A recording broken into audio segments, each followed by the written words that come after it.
জাতীয় সংসদ নির্বাচনে আর মাত্র হাতে গোনা ১০ থেকে ১১ দিন বাকি।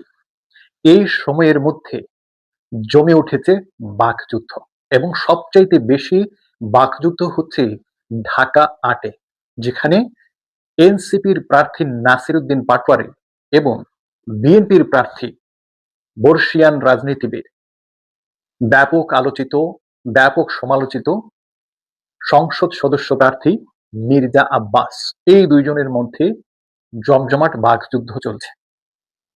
তবে এ সবকিছু ছাপিয়ে শুরু হয়েছে দুই দলের দুই প্রধানের বাকযুদ্ধ। তারেক রহমান বলছে, দেশের মধ্যে যারা বিভ্রান্তি ছড়াচ্ছে তারা গুপ্ত।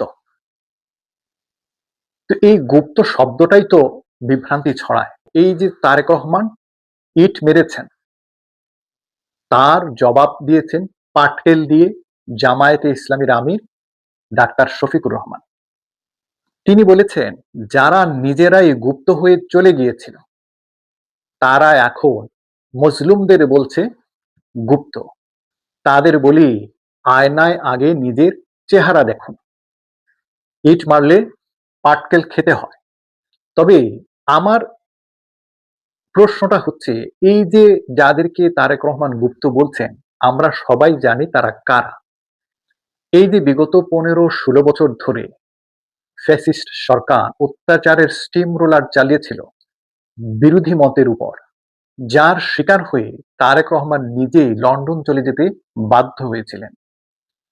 সেই স্টিম রোলার থেকে বাঁচার জন্য, গুম, খুন, হত্যা, রাহাজানি থেকে বাঁচার জন্য কেউ যদি ছদ্মবেশ ধারণ করে, তাহলে সেটা কিন্তু খুব একটা অন্যায় না। সেটাকে রাজনৈতিক কৌশল হিসেবে এবং ব্যক্তিগত দক্ষতা হিসেবে স্বীকৃতি দেওয়া যেতে পারে। কিন্তু যারা সেই অত্যাচারের স্টিম রোলার চালিয়েছিল, তাদেরকে যদি কেউ দলে সুপ্ত থাকার সুযোগ করে দেয়, গুপ্ত থাকার সুযোগ করে দেয়, সেটা অবশ্যই মহা অন্যায়। এবং আমরা ইদানিং দেখছি বিএনপির প্রত্যেকটি সমাবেশে, প্রত্যেকটি মিছিলে সেই বিগত ফ্যাসিস্ট সরকারের স্টিম রোলার চালনাকারী অত্যাচারীরা আশ্রয় নিয়েছে, শেল্টার নিয়েছে, গুপ্ত হওয়ার সুযোগ নিয়েছে, সুপ্ত থাকার সুযোগ নিয়েছে এবং সেই সুযোগটা যারা করে দিয়েছেন তারা এখন বড় বড় কথা বলে নিজেরাই কিন্তু বিভ্রান্তি ছড়াচ্ছেন। এর মূল্য চুকাতে হবে।